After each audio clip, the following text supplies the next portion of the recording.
Mas, meus irmãos, alguns anos atrás, eu trouxe como argumento de introdução, em um sermão, uma experiência que eu vivi, muito interessante. Eu gosto muito de observar algumas artes. Eu não sou um amante das artes que observa todas elas, mas algumas me chamam muito a atenção. E entre essas artes que eu gosto muito, eu gosto de uma obra de arte que sempre é feita, sempre é construída para esse período do ano, para o final de ano, para o período de Natal. Essa obra de arte que às vezes ela vem com uma roupagem moderna, às vezes ela é mais rústica, às vezes muito caprichada com cenário e outras vezes muito simples. É um presépio. O simples presépio. E quem já vem de uma cultura católica sabe o significado do presépio. Muitas igrejas antigas costumam montar seus presépios maravilhosos. Eu já vi presépios com estátuas de tamanho real. Logo, são todas maiores do que eu. Eu já vi presépios também que são verdadeiros cenários montados, com pequenas estátuas, mas toda uma cenografia com mini árvores, mini animais e os personagens ali. Mas a experiência que eu compartilhei certa vez aqui na igreja, há alguns anos, foi ao observar um presépio numa cidade lá do interior de Pernambuco. E eu vi logo de longe que me chamava a atenção, pois eu vi que deu trabalho montar aquele presépio, era uma maquete muito bem feita. E o que me chama a atenção também nessas montagens é a proporção, quando tudo cabe, quando tudo se encaixa. Porém, observando ali os personagens, e o presépio, ele tem como centro dessa arte, o nascimento de Jesus, o bebê Jesus vindo ali, e detalhe, aos mais ortodoxos montadores de presépio, o menino Jesus só pode ser colocado depois do dia 25. Um presépio que tem Jesus, ele não é ortodoxo, não é? Ali tem que estar vazio o local de Jesus. Mas esse presépio então era ortodoxo, já tinha passado o dia 25 e lá estava Jesus. Mas também estavam Maria e José, ambos ali na estrebaria. Isso aconteceu, narrado pela história da Bíblia. Assim também como os animais que estão ali no envolto, assim também como os reis magos que ali estavam e levaram presentes até Jesus. Mas esse presépio em especial me chamou ainda mais a atenção porque ele tinha um personagem errado. Ele tinha o Francisco de Assis, considerado um santo pela Igreja Católica. E eu me admirei. E disse, inclusive, para minha mãe que estava comigo, eu disse, mãe, mas Francisco nasceu bem depois. Ele não deveria estar ali. Quem colocou o Francisco ali?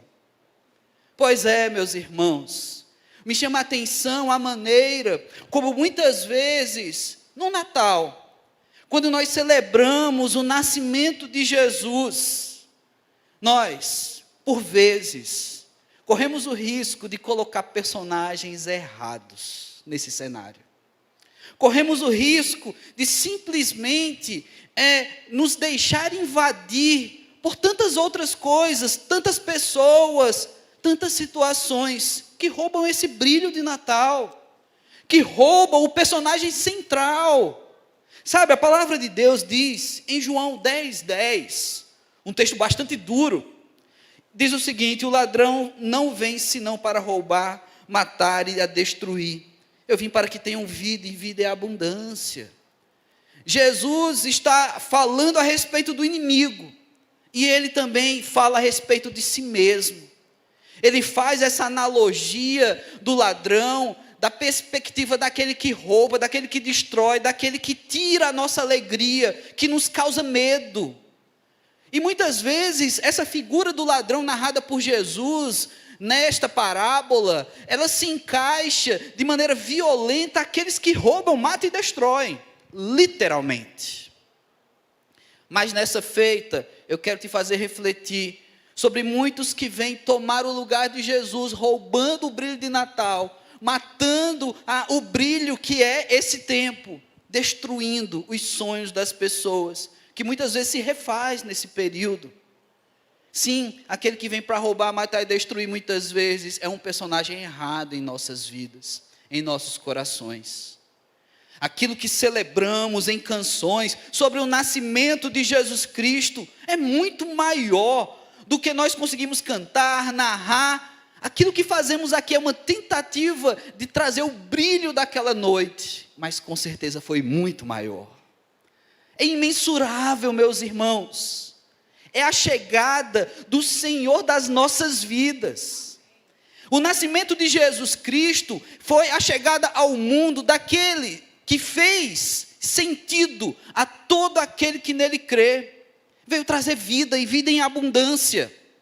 Maravilhoso conselheiro, Deus forte, Pai da eternidade, Príncipe da paz. Foi isso que cantamos no início do culto. Esse é o nosso Deus. A chegada dele então marcou. E em Lucas capítulo 2, versículos 10 e 11, diz a palavra de Deus: e o anjo lhes disse: não temais, porque eis aqui vos trago novas de grande alegria, que será para todo o povo, pois na cidade de Davi vos nasceu hoje o Salvador, que é Cristo Jesus. Jesus nasceu menino, nasceu uma criança.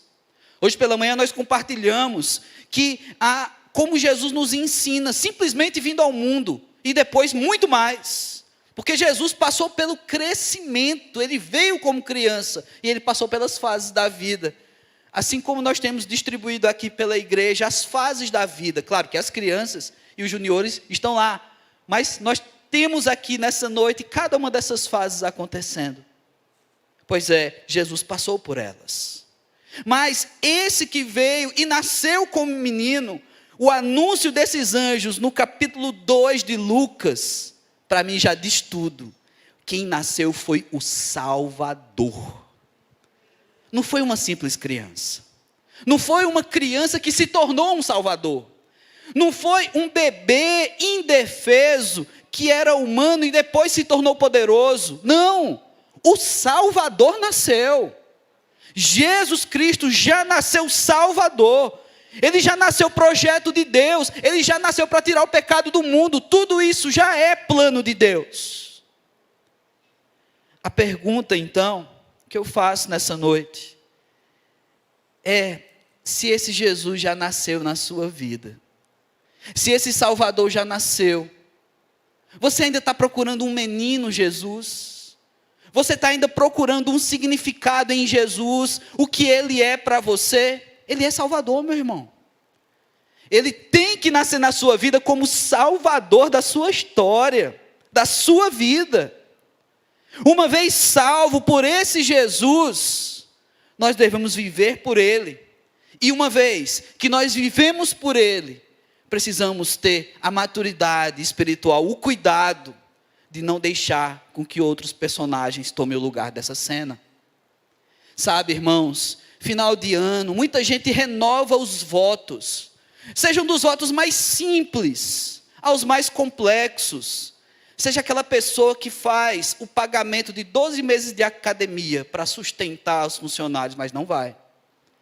Seja aquela pessoa que diz: não, dessa vez eu vou ler a Bíblia inteira.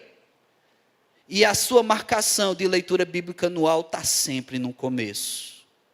Sejam aquelas pessoas que dizem: esse ano eu vou me envolver mais, eu vou servir mais, eu vou evangelizar. Esse ano eu quero trazer meu amigo a conhecer Jesus Cristo. E você passa, o ano passa e parece que nada aconteceu. Finais de ano trazem essas memórias. Mas o final de ano também, muitas vezes, faz a gente lembrar todas as lutas que nós vivemos ao longo de um ano. E como nós temos lutado, irmãos. Eu conheço histórias particulares aqui de verdadeiros guerreiros, de verdadeiras guerreiras, que já vêm lutando de tantas outras coisas. E Deus tem dado livramentos, vitórias, e às vezes ao longo do medo do que vai acontecer com o Brasil, se vem uma nova onda de pandemia, pode ser que tenha pessoas pensando em tantas outras coisas. Mas deixa eu te falar uma coisa. Esse menino que nasceu, o nosso Salvador, não é uma criança. Ele já veio com todo o poder. Ele já veio para nos salvar, Ele já veio para nos trazer a garantia de que um dia a nossa vida não haverá mais choro, pranto, nem dores, nem enfermidades. É sobre esse Salvador que nós cultuamos, é sobre Jesus Cristo. E esse mesmo Jesus deve ser o personagem único e central na tua vida. Não deixa esses assuntos ou esses personagens roubarem o teu Natal. Não deixa que eles assumam o lugar daquele que é o alvo da tua vida e do teu coração. Respeito muito aqueles que carregam uma dor, um luto. Respeito muito aqueles que têm temores pela frente. Mas nada disso é maior que o nosso Senhor e Salvador Jesus Cristo. Nada disso. Então carregue no seu coração esse Jesus. Não deixe que esses roubem esse cenário do presépio de Jesus na sua vida. Aquela criança já veio o Salvador. E a minha pergunta mais uma vez: Jesus nasceu em você? Jesus é nascido dentro do teu coração? O Salvador está em você? Então baixe sua cabeça, eu quero orar com você nessa hora. Enquanto isso, eu quero chamar o coro para retomar os seus lugares, os músicos para retomar também o lugar, o maestro, todos aqui, e o restante da igreja de cabeça baixa. Vamos orar juntos, vamos falar com Deus. Sabe, eu não estou do teu lado 24 horas, eu não sei o que se passa na tua cabeça, no teu coração, no teu dia a dia, mas você sabe. Deus também sabe o que se passa dentro de você. Talvez tenham coisas que nem você sabe explicar sobre você, sobre seu coração, pensamentos. E Deus conhece tudo isso. Então essa pergunta que eu fiz sobre o nascer de Jesus na tua vida precisa ser respondida também. Eu sei que muitos de nós aqui já vivenciamos, já experimentamos um novo nascimento. Jesus já nasceu, o Salvador já vive e reina esta vida. Mas se há alguém aqui nessa noite, cuja a vida é preciso reconhecer que Jesus ainda não nasceu completamente, que eu ainda, pastor, não experimentei esse nascimento, eu quero esse Jesus, eu quero o Salvador da minha vida. Ou se de repente você é alguém que tem nesse mês de dezembro tantos outros personagens roubando a cena, tomando o lugar de Jesus na tua vida, e você decide hoje: eu quero Jesus como centro de toda a minha vida, final de ano, começo de ano, tudo que vier, Jesus no centro da minha vida. Eu quero orar por você. Seja você que quer e que reconhece, que quer experimentar o nascimento de Jesus dentro de você, o seu novo nascimento. Seja você que reconhece que mesmo na caminhada cristã, hoje, você precisa que Jesus assuma o personagem central da sua história. Coloque a mão sobre o peito, sobre o coração. Eu quero orar por você que se sente assim, que precisa dessa oração. E há tantas mãos aqui. Coloque, você está fazendo isso diante de Deus. Eu não vou gravar seu nome, eu não vou te chamar à frente. Eu quero orar por você que, fazendo esse gesto, reconhece diante de Deus, e não de mim, diante do Senhor, que você quer esse Jesus, que você quer esse nascimento, que você quer esse Jesus no centro da tua vida. Oh Deus amado, o Senhor que vê todas as coisas, sabe o significado dessa mão sobre o coração de cada um desses irmãos, ó Pai. O Senhor sabe, Deus, o peso que é talvez colocar essa mão sobre o coração.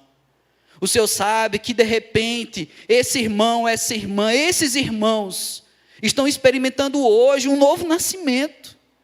O Jesus Cristo que é Salvador. E que talvez algum desses também, ó Pai, estejam passando por dias de confusão, de tantos outros tentando roubar o lugar de Jesus na vida deles. E eles reconhecem: Senhor, vem assumir o teu lugar, assume o teu lugar na minha vida, assume o teu lugar no meu coração, seja o centro de novo, Senhor Deus. Então, Pai, com teu poder, derrama a tua graça, a tua glória, derrama, Senhor Deus, e move pela ação do teu Espírito esses corações. Sejam aqueles nascidos de novo, sejam aqueles que querem experimentar mais uma vez Jesus como centro da sua vida, Pai. E que a todos os demais possamos, Senhor Deus, proclamar e vivenciar esse Jesus que já é o centro das nossas vidas. Abençoa, Deus amado, a tua igreja, no nome santo de Jesus Cristo. Amém.